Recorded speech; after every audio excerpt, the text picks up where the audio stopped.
And some things you're just going to have to let her have and not be too upset because she is 6'7", but don't give her easy things. And a couple of 2-footers as the lane clears out and Nebraska gets another easy basket. But what viewers may not see is Amaya Hargrove had carved out that space so she's able to get to her left hand easily.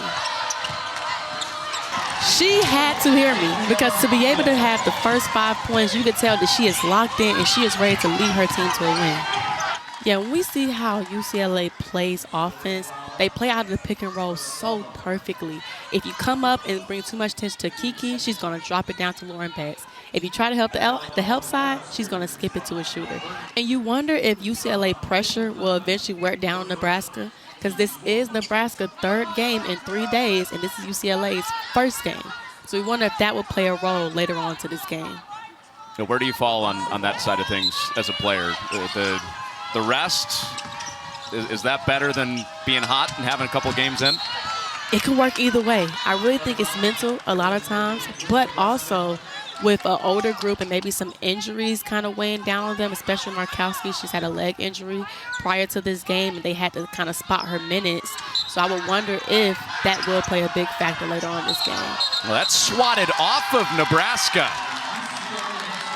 The volleyball spike sends it out back to the Bruins.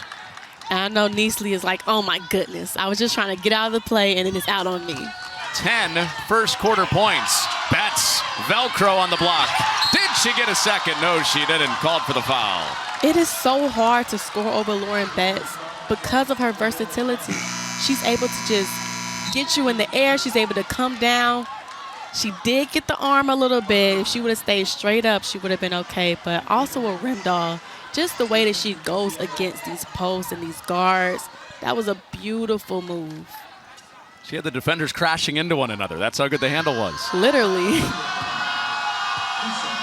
That's usually when you know, right? Exactly. You're breaking ankles. Now, either when someone falls or when you have other opponents crashing into each other, you know you did a good move.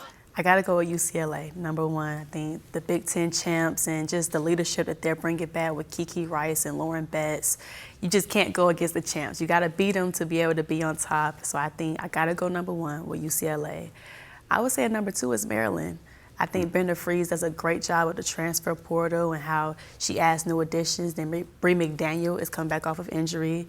You know, they got Yarzan from Indiana to transfer over, and I just think you can never count out Maryland. She produced so many WNBA talent, so I think Maryland's my number two.